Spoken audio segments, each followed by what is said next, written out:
Hey guys, I we're ready to do this. I have a huge, massive headache, so excuse if I kind of I don't want to say slur or anything like that, but if I'm not like up to date with stuff and like that, but I do have my cheat notes here. What we're doing is we're going to do a watch along to an episode of Amazing Stories, an episode that my uncle Michael really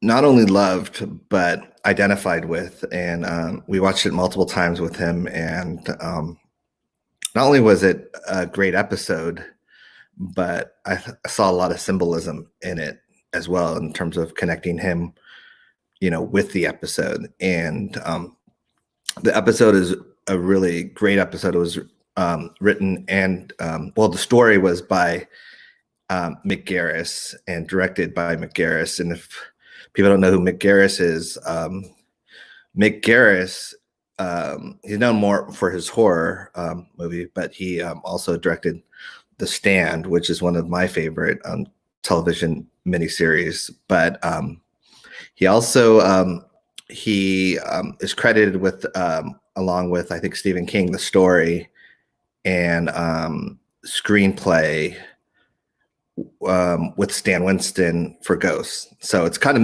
messy, the credits and how it goes, but Mick Garris was one of the first people involved with Stephen King in the creation of Ghost when it was part of the Addams Family kind of movie still. And so, can everyone hear me okay?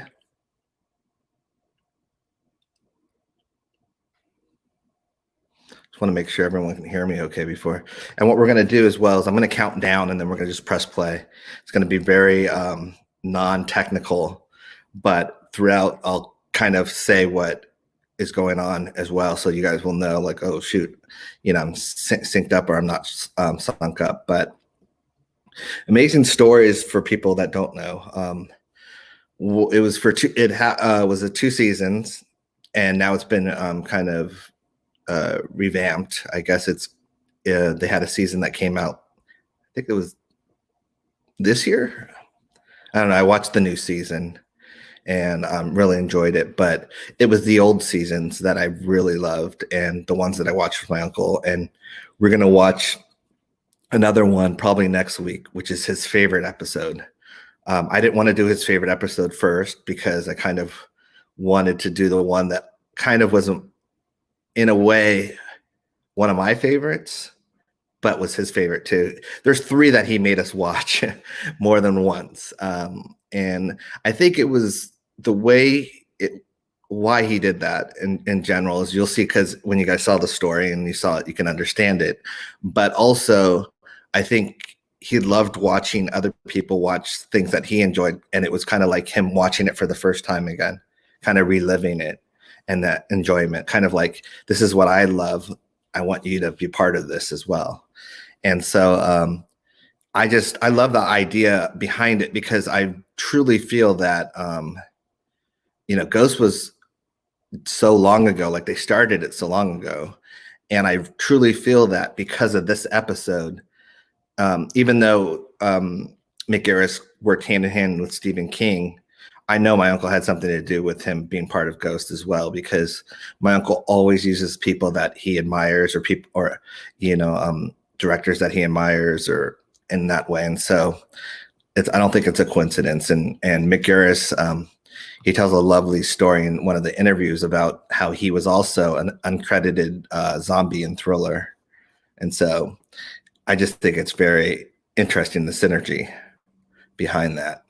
And so, and also I wanted to say that, yes, we're Michael Jackson Vindicated is trending on Twitter all over the world. So thank you guys. He deserves it. It's a shame that people are slow to the party. It's a shame that people don't want to do the homework. It's a shame that the media won't report, the lies about everything that's happened to him. But here we are. And so this is a good day. Unfortunately, I didn't bring a straw. I should have brought a straw. This is um, my coffee bean in a cup. But yes, 15 years ago today, he was vindicated. That is right.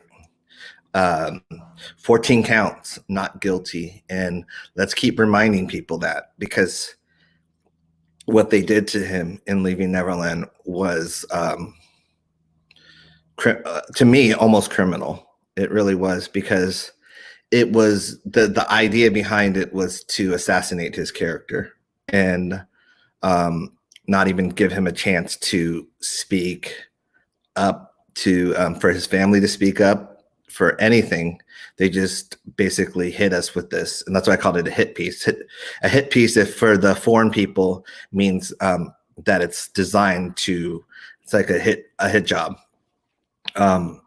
It's designed to assassinate, and so maybe that was the word hit job piece. I don't know. As you can tell, I'm all over the place, but I'm excited about this episode. It is 23 minutes and 35 seconds, according to my calculations and my clock on it. And yeah, the whole, I'm reading your comments too. That's why I'm all over the place.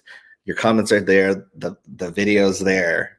And so I'll probably be looking down here, but cheating over there. But yeah, I just wanted to do this on the Vindication Day, just because every time I do these kind of things, I feel closer to my uncle. I feel closer to you guys. It reminds me and gives me memories of the great times that I had with him, and, the things that he told me while this episode was happening, and his favorite shots. And can you guys help people out that want to know where they can watch it? Because there's a lot of people that are asking where they can watch it. So if you guys in the thing can kind of, I know Amazon Prime is one. It's episode, I think it's like $2, whatever your currency is, but Amazon Prime, it's season 2, episode 7. So you still have a little time to go get it. I recommend it anyway, to go get it. There's other means, but I got mine through Amazon Prime. And speaking of Amazon Prime, definitely, I think we should all watch Square One again after this. Not on this, but just watch Square One again, because Square One, was top 5 in the US, and now it's been, I think it's worldwide. It's on Amazon Prime. So, congratulations to Danny and everyone else that was involved in it. You guys made this happen. So, and all of you guys for spreading Square One. I think it's incredible. Let's see. I'll answer 5 minutes of questions just to get everyone up, so everyone that didn't get to download it or buy it can buy it. But we will be starting probably in 5 minutes with watching it. Let's see. Thank you for staying connected with us. Your times. No, thank you guys, because this is kind of weird for me to talk into a camera and speak, but at the same time, as I said, I feel so connected with my uncle while doing this, and I feel so it lets me relive my childhood as well, and the stories, and what he showed me and what he taught me. And I'm excited to do this. Let's see.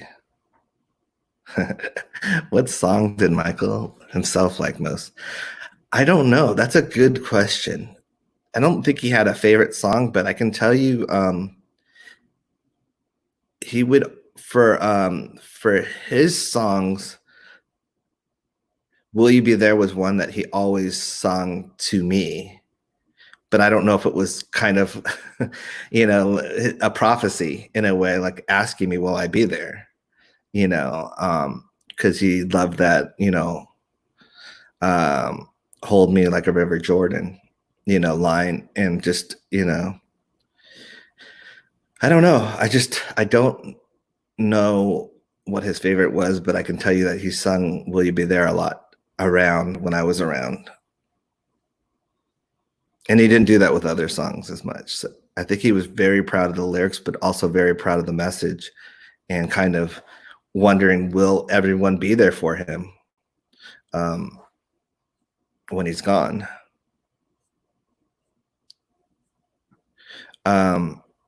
What books did Michael like best? I think there's a book called, I can't tell you all the books, but there's a book called, is it The Giving Tree? Hold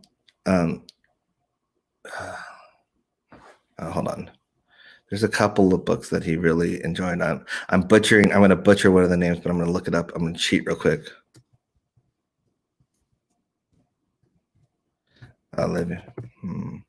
Okay, Jonathan Livingstone Seagull was one of his favorite books. That book, I can tell you, we all had that. Me, Terrell, and TJ, we had our own copies. He had his own copies all the time of that book. I recommend you read that book. I'm actually going to reorder it because I don't have that book right now. But it's Jonathan Livingstone. I'm actually going to just put it on here so that we can, let me see.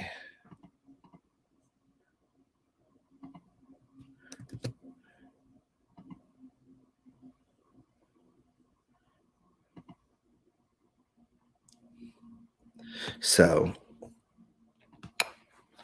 that was one of his favorite books as well.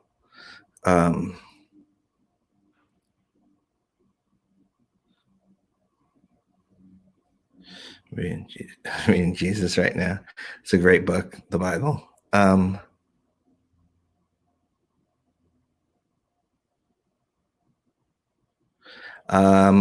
just reading comments, guys.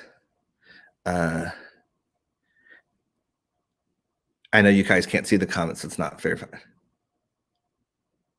Why am I not finding the show is called Amazing Stories, and the episode is called Life on Death Row, and so you might have to look up Amazing Stories season 2, and then it's the 7th episode of season 2, Life on Death Row, and that might be why you're not finding it.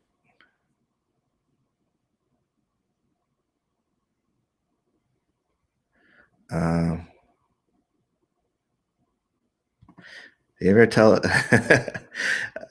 he told me enough. I mean, we also experienced we had our second album never came out through Sony because it was held hostage. So I think we experienced as well what Sony did to us. So he didn't need to tell us.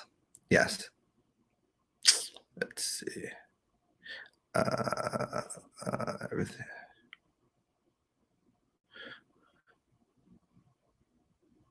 Yes, my grandma's doing all right.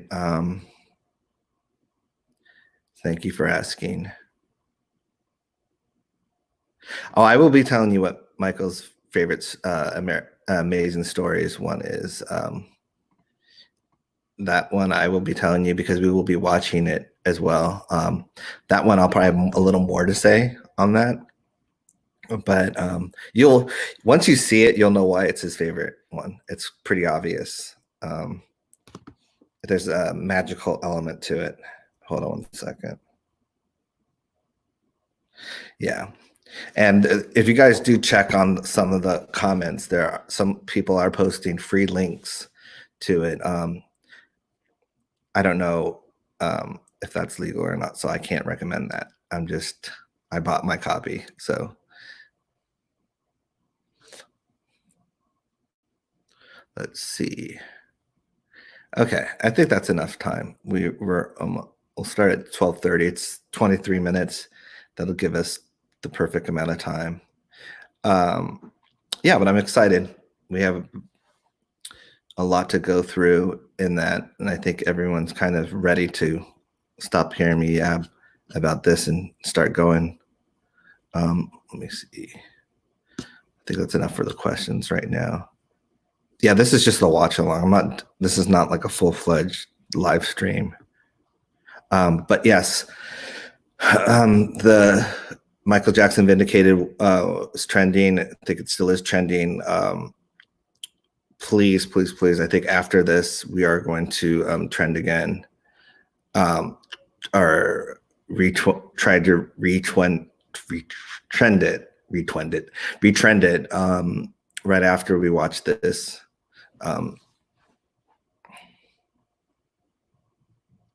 Do I block haters on social media? I used to not. I've started to, and it's actually made my life a lot better. Because it's tiring waking up and just seeing negative stuff posted about you or about your uncle or about whoever. But I also want to know what they're saying. So it's kind of a catch-22. When I wake up in the morning and read it, it can ruin your whole day. So it's one of those things that you have to be just very careful with, because it's not true, but at the same time, it bothers you.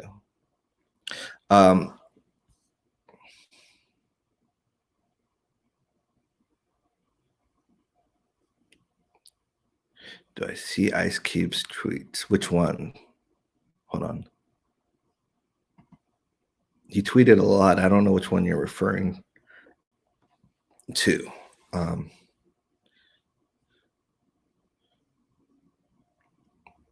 right, here we go. Let's start this now. I'm gonna give it probably 10-second down, a countdown 10 seconds, and then on 10, 9, 8, 7, 6, 5, 4, 3, 2, and then on 1 we could press play, and then we'll go from there. Just checking to make sure everything's all right. Is everyone ready? So I'm just looking at the comments.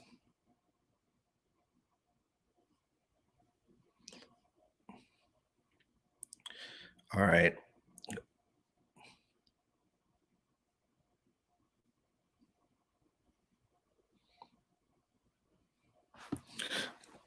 All right, here we go. 10, 9, 8, 7, 6, 5, 4, 3, 2, 1.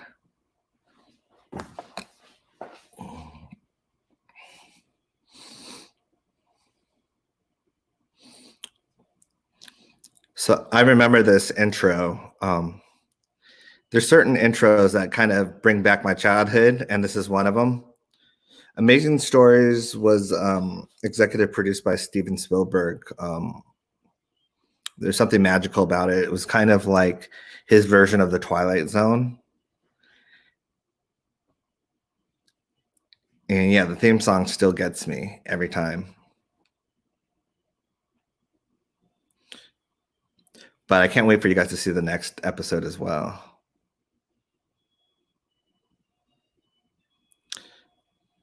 Okay, the intro is about to end. We're on the Amazing Stories logo right now.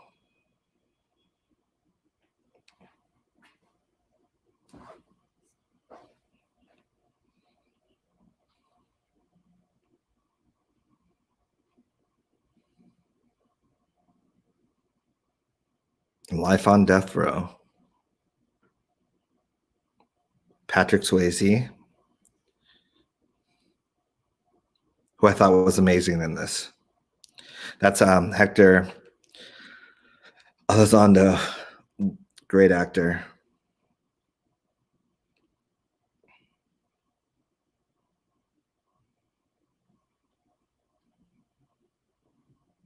Yeah, Hector Elizondo as Matt Meadows.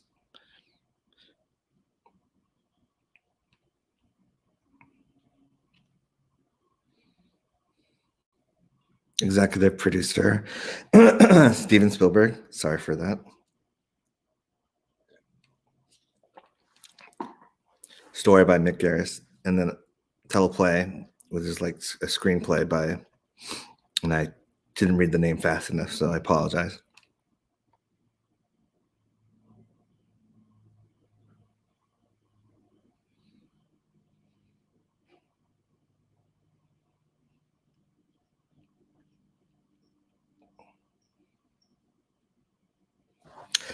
I love this episode because I know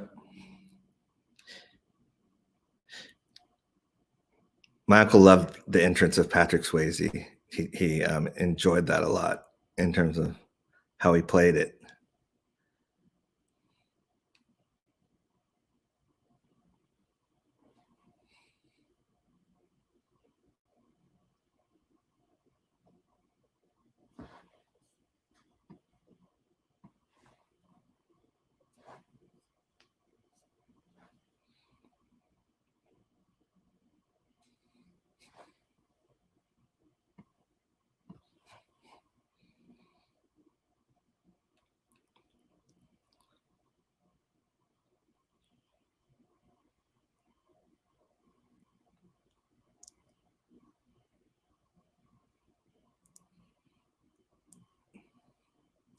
Everyone's life means something. That was a line that my uncle loved in this screenplay. I love the tracking shot that we were just seeing too, of them walking. Because everyone's life does mean something.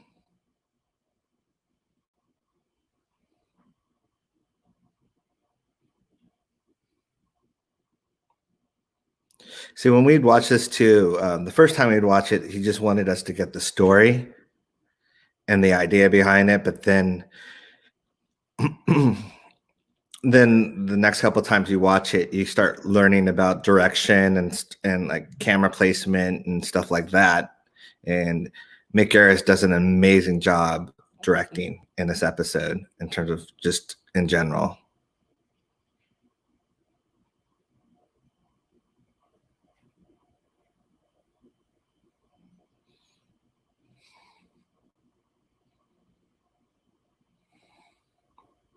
I can't show the screen because then it'd be copyright infringement. That's the only problem. That's why we were going to start it together, because if I pop it up on the screen, they will flag me and then take down the whole video.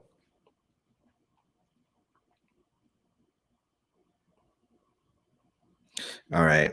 Just if you're kind of trying to catch up, I love this shot right here. And I know my uncle did too, where he covers them. And then the next minute, you hear the sound, and then you know he's been drugged.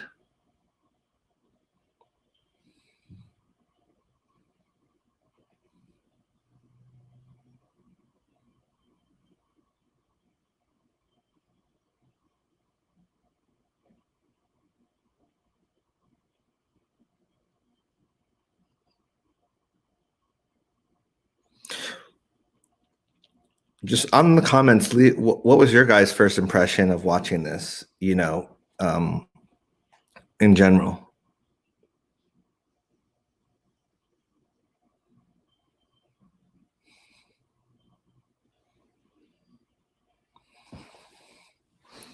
Right now we're at 6 minutes and 9 seconds, 10 seconds in.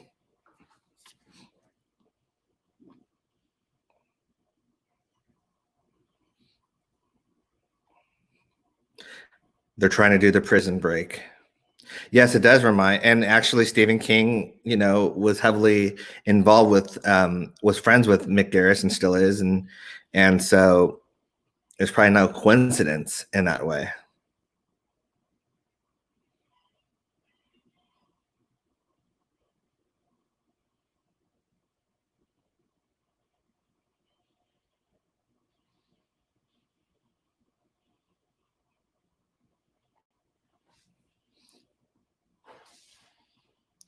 We are just hitting 7 minutes right now. Patrick Swayze is climbing up the fence.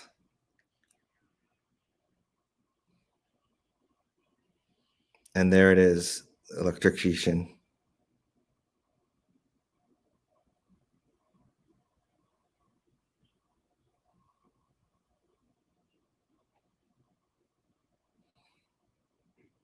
I love this story. I really do. I was excited to see it again and again and again.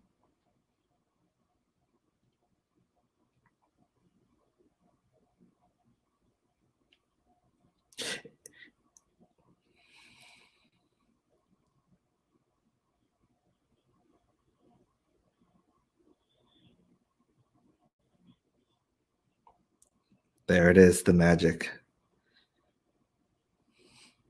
I remember the first time our uncle showed us that, he was so excited to our reaction when his hands lit up and the spark.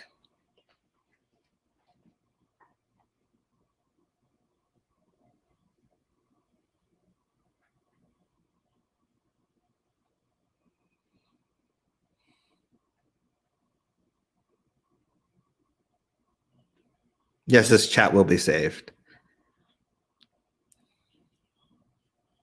There it is, another one. There's his leg being healed.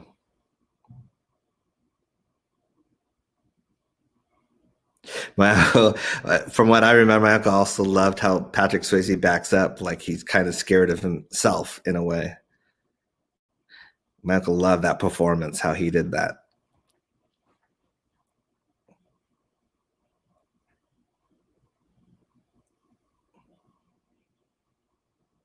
There, that backup right there into I didn't do nothing.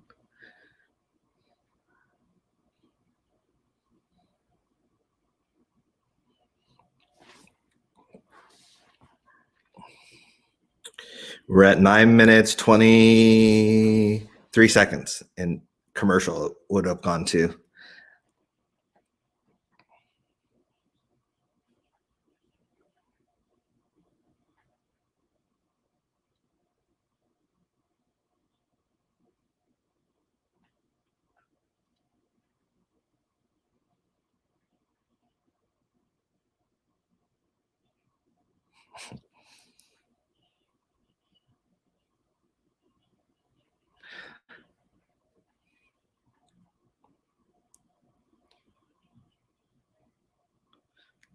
Amazing performances. Hector Elizondo.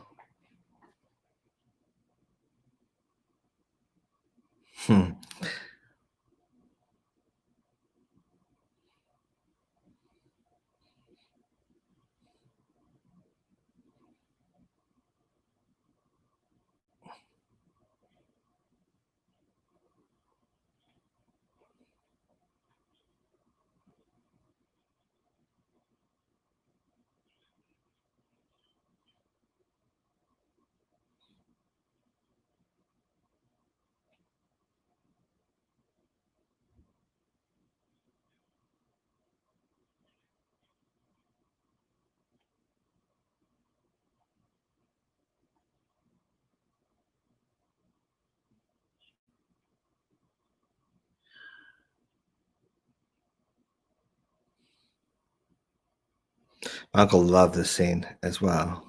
The Johnny scene.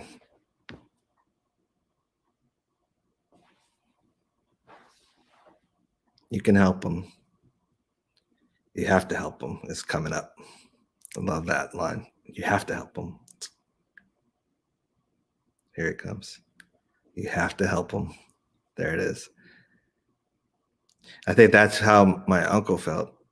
My uncle felt that he was put on this earth to help people, and it was his duty. He had to help them. I asked my uncle one time why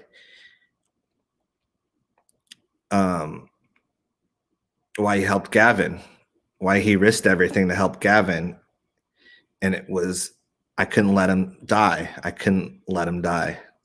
And I see that in this short. I have to help him. That's his responsibility. Do I think my uncle would have wanted those powers? I think my uncle, through his music, had those powers, to be honest with you. I think Neverland had those powers. You know,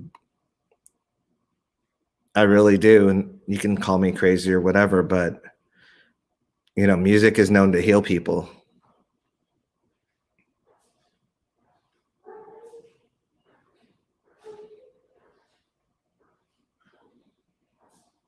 That's why I love this episode, because it's someone that's given a gift.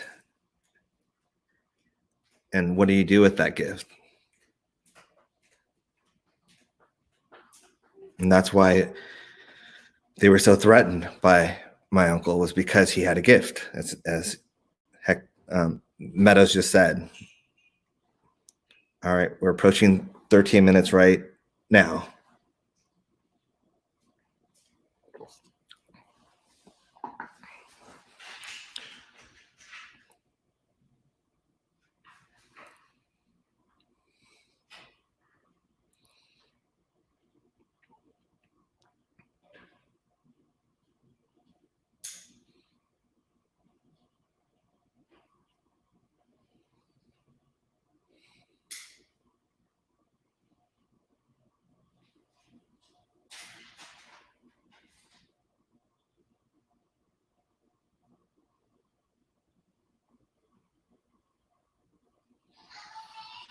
Let's see.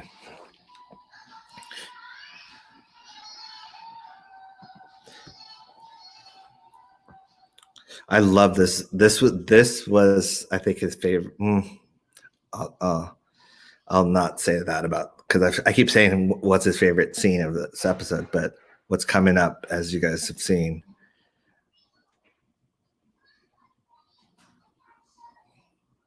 Yeah, the lighting and the shadows and the cinematography work is incredible as well.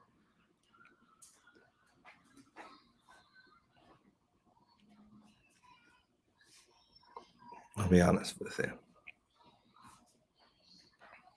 And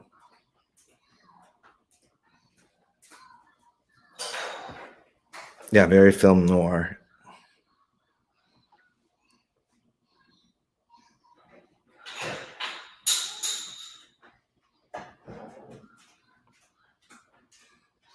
This is it, the reveal. The daughter. I love this.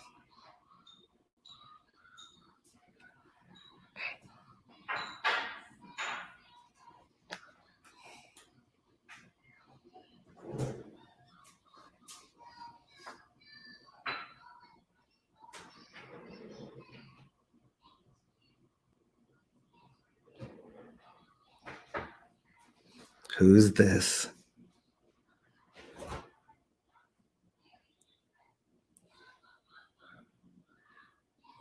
A friend.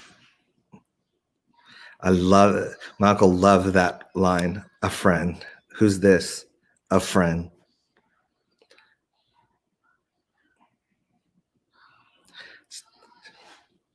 This is the turning point where he realizes that he can what he's really supposed to be doing.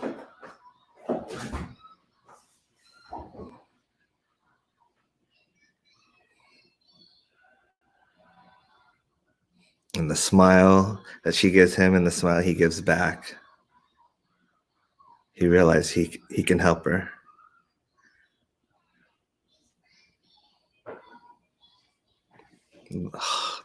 The effects and the music, the gosh.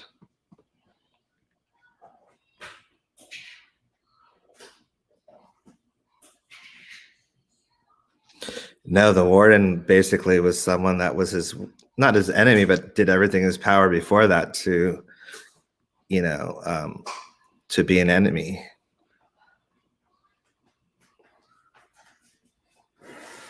And look at the lineup and then the glowing room.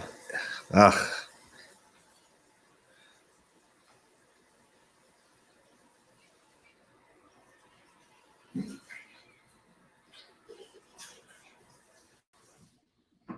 Look at the reflection in the clock right now. That's amazing. 17 minutes. We're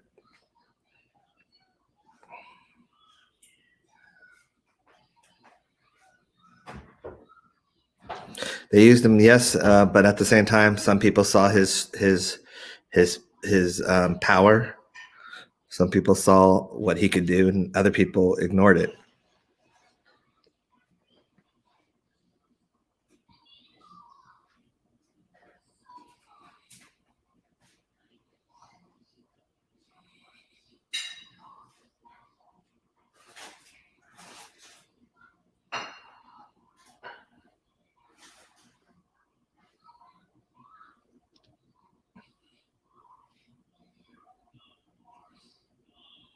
These are such powerful, yeah.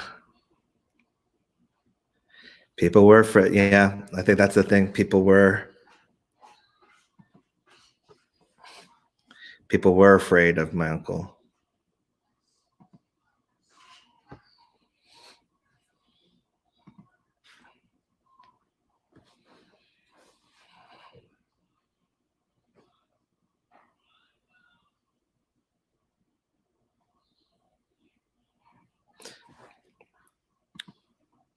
Yes, he wanted to help everyone he could. That was what I loved about my uncle, but that's also what people took advantage of, was that his caring for the world and caring for people. Yes, the guard was a true friend from the beginning.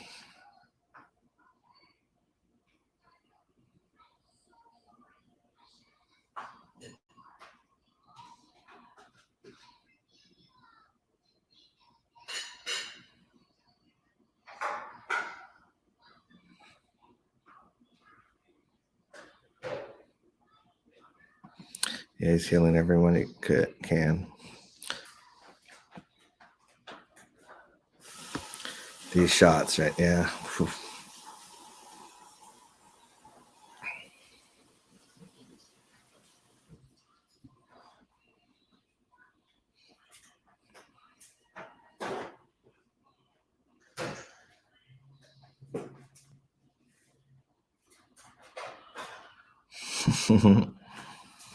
Remember, this is now he's wheeling them. We're at 1945 in terms of he's crying because he really, all the people you could have helped.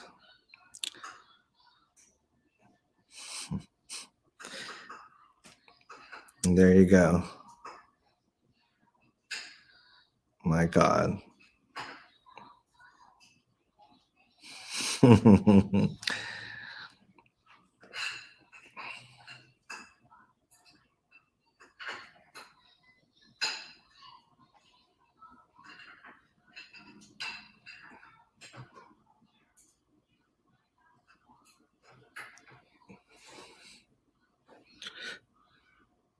Touch his arm.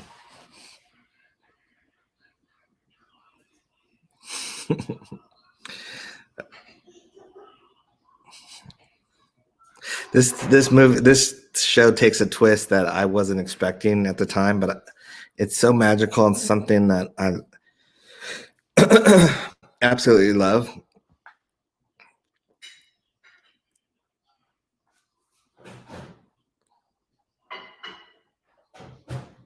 For once in your life, just do something right, and then the push in. My uncle loved that line.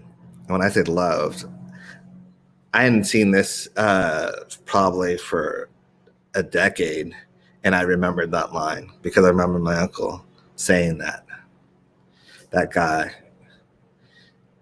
It was a powerful line.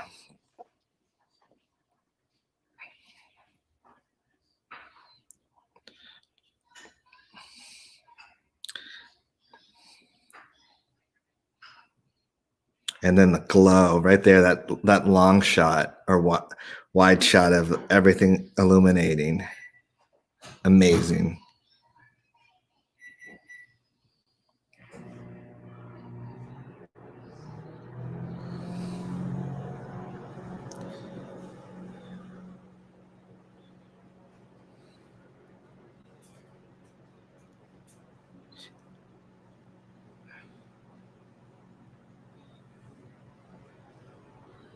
Everyone that he touched saved him. And I think that's kind of something that I see with what's going on now with everyone that my uncle touched, influenced, helped. We're holding him up. We are bringing him back. We are proving his innocence. And I think that's what on earth do we do now? And I think that's the biggest message that I would want to say with this episode is, okay, that's it, is we have the power. Someone just said I was a fraud. I don't know what that means in terms of why, but thank you. We have the power to bring his legacy to the limelight and keep it there. There's people that will want to, that have always wanted to destroy him and destroy the good that he's brought. And so I think that's the amazing thing about this episode is that when he started not being selfish and started healing the people, in return, they use their power basically to bring him back. And I think that's an incredible message, but that's also the message that we have right now with us in general. We are those people. We are those people that can we are those people because we have done that. We have, when Leaving Neverland hit, everyone thought Michael was dead. In terms of, I have to clarify because there's people that think Michael's alive. When I say dead, I meant his legacy. And so everyone thought his legacy was dead, DOA. And we had, it literally is, that's a symbolism. That episode is a symbolism of us, everyone coming together and basically saying, no, this is who Michael is, and this is who his legacy is, and we are going to make sure that we keep this alive. And I just think it's a symbolic thing, and I had to play this one first because this is exactly what we're going through. We are going through this crazy time where people don't even care about the truth; they just want to spread the lie. And as I said last year, I do believe it's changing. I said 2020 was going to be a big year in change, and it's turned out to be a very big year of karma in a way. I don't know. This person keeps coming back in different ways, and I'm gonna just block. I was gonna put in timeout, but I'm not. Time's short right now. But yes, this was, I hope that you guys enjoy that episode. And the next one I'm going to post in the community blog thing, or the community thing that I have on YouTube. Because the next one is more, I would say it's more, I don't want to say magical, but it's more Michael-esque in terms of why you would understand why he would love this. But this was, this series in general, we watched 3 episodes constantly. Like, it was always the same 3 episodes that he would want to watch, and that was one of them that we just watched together. There's 2 more. I don't want to even tip the hat, because if I do, then you guys will watch them way ahead of time and all that stuff. And I do want you to watch them, but I want it to be fresh in your head as well. I'm gonna do, what time is it?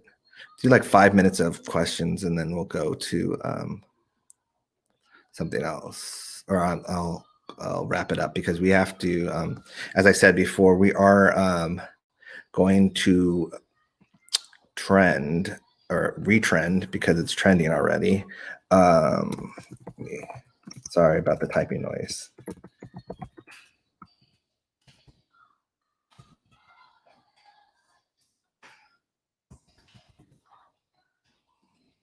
Make sure my daughter talking, of course. She always wants to be part of the podcast, or the broadcast, I should say. We are going to vindicate Michael Jackson Vindicated, which has already started and already has been trending worldwide. But what we're doing with that is we are basically showing kind of the truth and posting facts and getting facts out there to people. This is the day that, it's 15 years from today where, Michael was vindicated in terms of the 14 counts of not guilty. And I think there's still people that don't know a lot. They just know what the tabloids have said or the mainstream media has regurgitated. So it's our chance and our duty to educate them. And I think that's one of the things that is important for us to do. I'm just looking at this in terms of making sure. There's been, we are trending. We were trending before I even woke up, I think. So it's like, it's amazing. And I'm just so grateful. I'm just reading the thing as well. My favorite singer, I don't have a favorite singer. There's so many of them that I admire, in terms of in general, and they're all for different reasons. So I don't really have a favorite singer, unfortunately.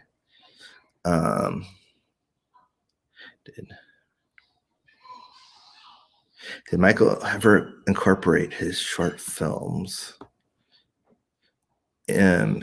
Short films, certain sound effects schemes he'd seen in films. I think I definitely. I mean, obviously, in films and series like American Werewolf in London is the reason why he wanted to do Thriller. It's from John Landis, and there's shots that are exactly the same in terms of, the prosthetics of his hand coming up, and the changing to a werewolf. So he always looked at older films and older movies and was inspired by that and put a bunch of homages in there. So yeah, definitely do. I do think that he was always doing that. And as I said, with this series, I can tell you, knowing my uncle, that that Amazing Stories episode, which he, as I said, we watched a lot of times, and was one of the reasons that Mick Garris was on Ghost, even though, Mick Garris knew Stephen King very well as well and had worked with him. And I'm sure Stephen King brought him on, but I'm sure my uncle was excited to have him on, knowing him and knowing his history and knowing, what he had wrote. Yeah, the media are beginning to write more pro Michael articles because the media only cares about money. And so if there's more money to be made by pro Michael articles, that's what they'll do. The negative ones, that's why we have to, and I'm talking to myself too, we have to be careful of how much attention we give negative articles, because that's why we shouldn't click on them. We can talk about them, but not click on them. But, we have to support those positive ones, the ones that are true, because those are, if they see more traffic and more comments come from those, that's the ones they'll go off.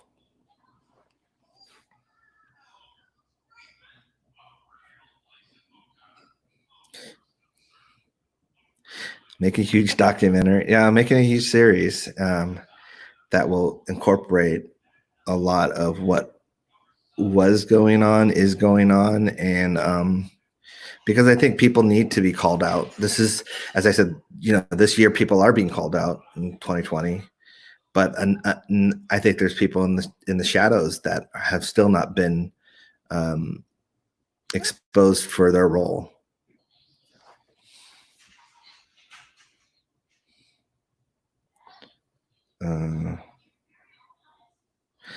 Okay, I'm gonna get 2 more minutes and then we'll close it up, because we should be trending.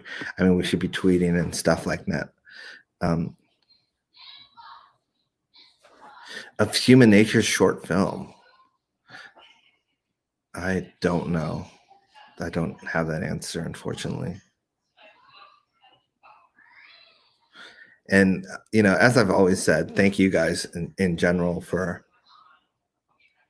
supporting my uncle and supporting our family, for helping out, and spreading the truth, because I do believe once people learn the truth, it's almost like it's almost like the Matrix. Once they see the truth, they can't see anything other than that anymore. They see the whole game. But there's still a lot of people that are stuck in the Matrix, that are stuck, believing lies and believing everything that they're fed. And so we just have to be weary of that. We have to be kind of patient in a way, unless they're being trolls or they're purposely being disruptive. But there are a lot of people that innocently don't never got the news. There's still people that don't know about Square One. There's people that still don't know about Lies of Leaving Neverland or the train station fiasco / lies, or a bunch of other stuff, Wade lying about, burning the memorabilia.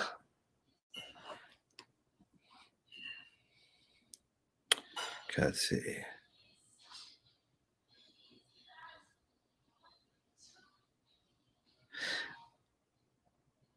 Yeah. Yeah, I do wish Elizabeth Taylor was around. I can tell you she'd be going, a lot of this wouldn't have happened because she would have destroyed Hollywood in terms of she would have, when I say destroyed Hollywood, she would have went toe to toe with Hollywood. She was a pit bull when it came to Michael because she understood his heart. She knew that was not that none of this was true, and she saw what they were trying to do. And so, in a way, she was his protector. I mean, there were so many people that were his protector, but she, in the Hollywood circle, because she was so respected,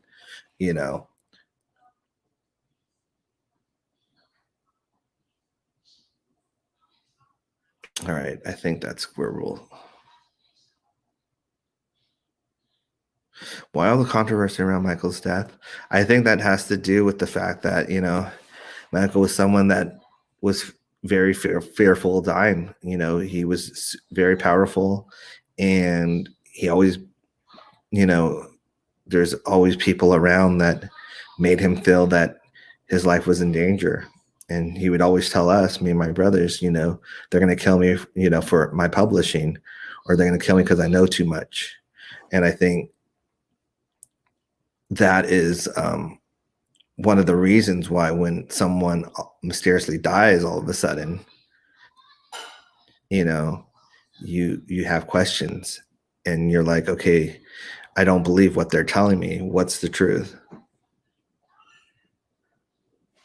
Yeah, I'm going to get a lot of people to let's get off of this and let's get on Twitter and let's start, training it more. As I said before, what I was going to do is I was tagging the blue check marks or celebrities that have supported us and just thanking them, because in all honesty, it is something that is hard to do because Hollywood, it has such a staple in this industry, and they blackball you if they don't like what you're saying. And so the ones that have been, haven't had no fear and still stood up, I commend them because, of course, he's my uncle. So I'm, I know his innocence, and so I'm defending it. But there's other people that have done the homework and they're defending him, but their jobs are on the line in the same way. Just like there's people that, in any kind of change, there's people that risk a lot more than others. And so I just, I did want to make sure, but that was in no way saying that what you guys are doing is any, I think it's, you guys are, if not more important, because you guys are the foot soldiers. You guys are the ones in the front lines doing it and always have been. And that's a tougher job. So, what is my plan for June 25th? I don't know. It's fluctuated every year. It depends on how we feel. Some years we want to celebrate, even though it's not a day to celebrate. And some days we just want to make the 25th disappear, and sleep, from the 24th to the 26th. So I think it all depends. It's kind of on a case by case basis of, what I always try and do is check in on my cousins, Michael's kids, just to make sure that they're okay. but in a way that they don't know I'm checking in to make sure they're okay because of the day. So it's a hard thing. But I just, as I said, I know I'm a broken record and we're coming upon 55 minutes, but I just thank you guys so much for everything and hang in there.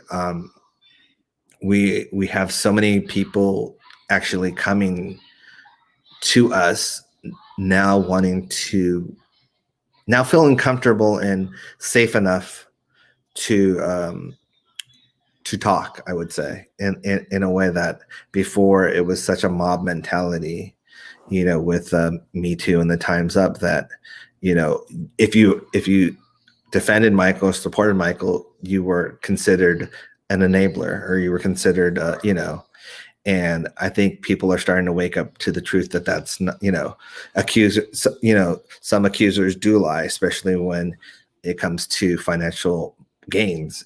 And we're seeing more and more people that have lied for no reason other than fame. So imagine if there's hundreds of millions of dollars attached to it as well. And so, well, yeah, thank you. That's my daughter's Taylor. Taylor will be proud of me because, and more than me, I wanted Taylor to be proud of Michael Jackson. When she was born, that was the promise I made. I said, I'm not going to let her grow up in a world that thinks Michael Jackson's guilty if I can do something about it. And it's a selfish reason, but at the same time, I can't allow that. It's enough is enough. And so, I want her to grow up in a world where she not only is able to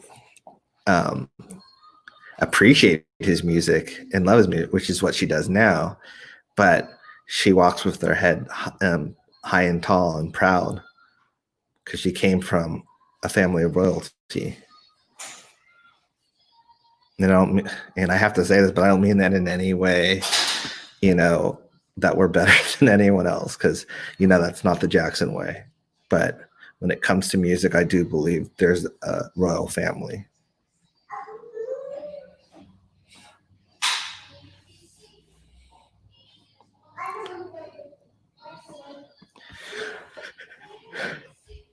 Yeah, and yeah, I know. I understand people's frustration. With some people feel there's not enough going on and there's not enough being done, and I am not privy to a lot of that, of what is in the works. I do know that outside of everything that's going on, there are people doing documentaries on Michael, pro documentaries, as I said in the update, the GoFundMe update. But all I can do is do interviews, work on the series, and keep spreading the truth in that way. I don't have major platforms that have invited us. When I say us, I mean Brandy as well. Brandy was shut out of major platforms because of her connection with Wade. And that was very frustrating because a lot of these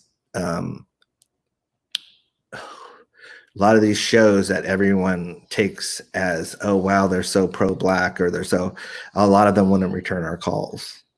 And so, at the end of the day, and we're not going to expose them, but at the end of the day, it's all about ratings, or it's all about hierarchy in terms of who they, who's pulling the strings for them.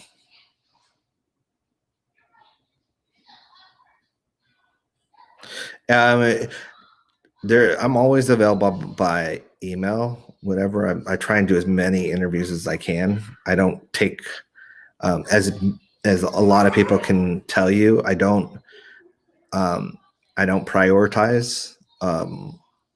I will, if I have the time, I will be interviewed.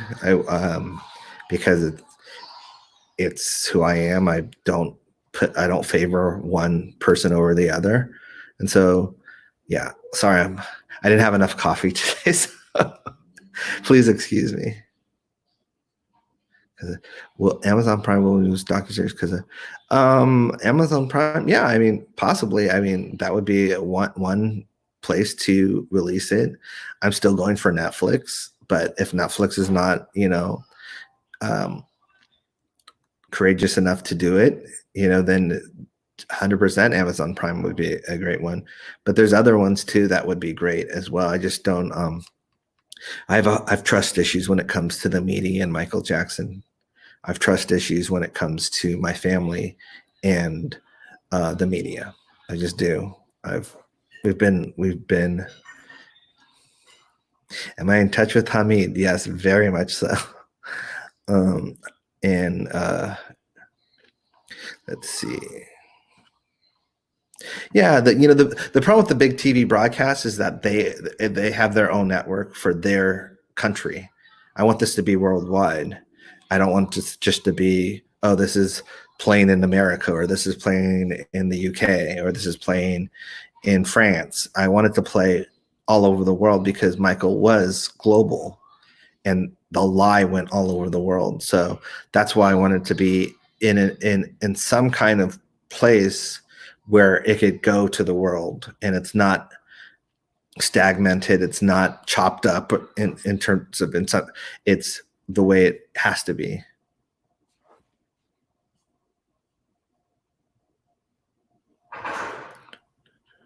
What did I call Uncle Michael?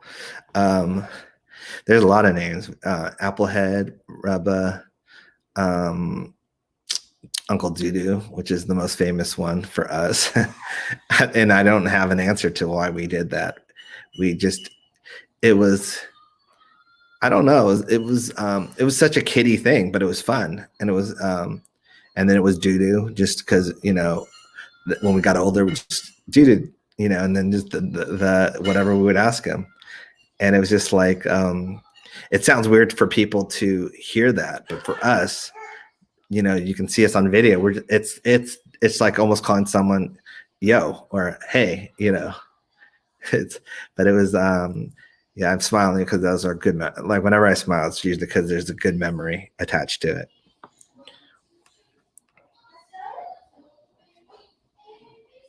Yeah, I mean the estate is, one of the things. Very early on, they did say that they'll help with where they can. I know they're tied in with their own lawsuit with Wade and James, and it kind of crosses in certain ways because there's certain things they're allowed to do that and certain things they're not allowed to do because of the case. And so, and that's another thing why I have to be very careful too, because just like we're using court depositions and Leaving Neverland against them, I have to make sure that this series isn't used against the estate, because that's all they want. That's all the other side wants is to pick apart interviews, pick apart live streams and whatever, and use that as fodder.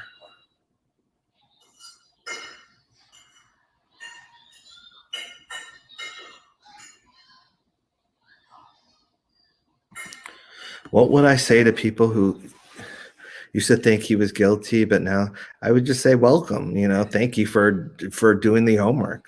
That's it. Like, it's hard. It's a hard, you have to take a leap of faith, and then you have to actually do homework, which is something no one wants to do, apparently.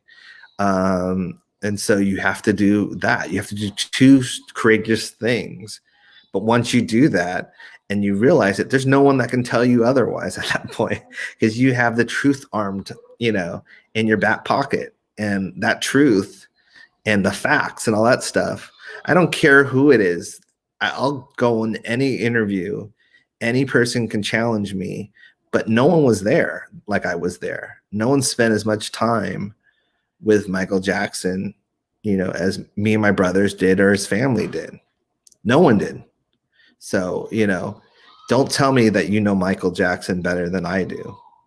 And don't from a movie tell me who you think Michael Jackson was, because of two men that, are financially strapped right now and trying to make money. Don't tell me that there's no motive for them, and don't tell me that every interview they've done, they've contradicted themselves. So that's why they're not doing interviews anymore, because all they really care about is money.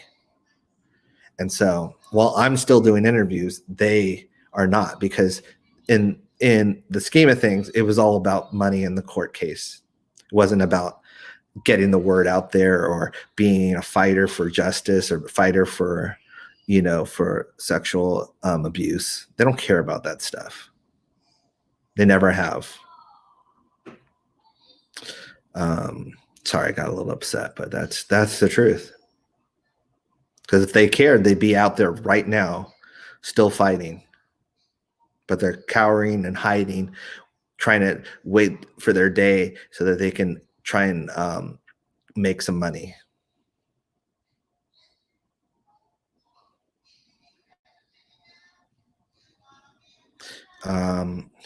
Well, that's the hope is, and I'm not going to click on it because I don't want to call out any of the celebs, but the hope is that was one of my hopes in the beginning, was to, just like Spike Lee did with Malcolm X, is he called on celebrity people to help invest in it.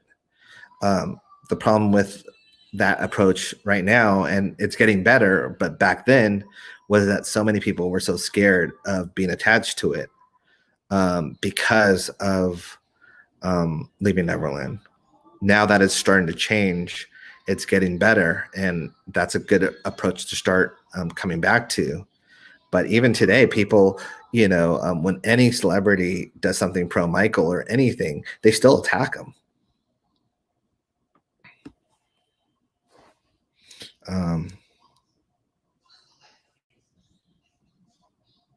Let's see.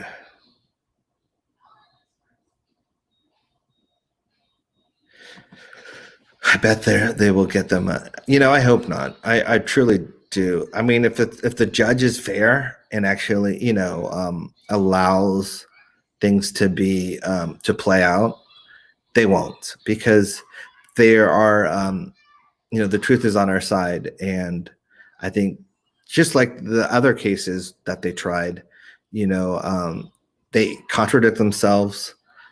They lie, and they can't even remember the lies that they tell, and they have no leg to stand on, period. So I don't know. I hope it goes with fairness, because a judge can make and break a case depending on what he or she lets in.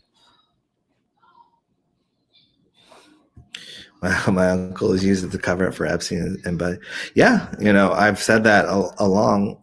My uncle was a smokescreen for a lot of Hollywood, and almost like a magic trick where don't look at this hand, look at this hand, and because they know that Michael wasn't in their club, and so as long as they're looking at Michael, they're not looking at the others.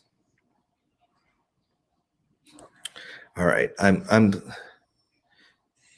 yeah, we have to keep tweeting, guys, too. I can't tweet and talk and do these comments at the same time. I'm not that talented, unfortunately.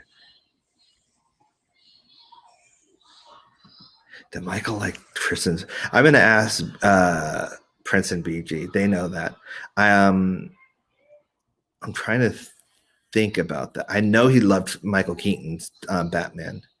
I'd have to see that.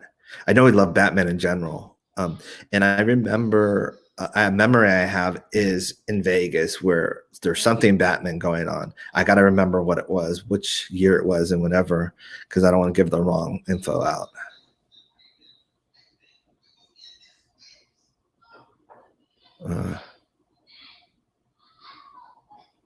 Please.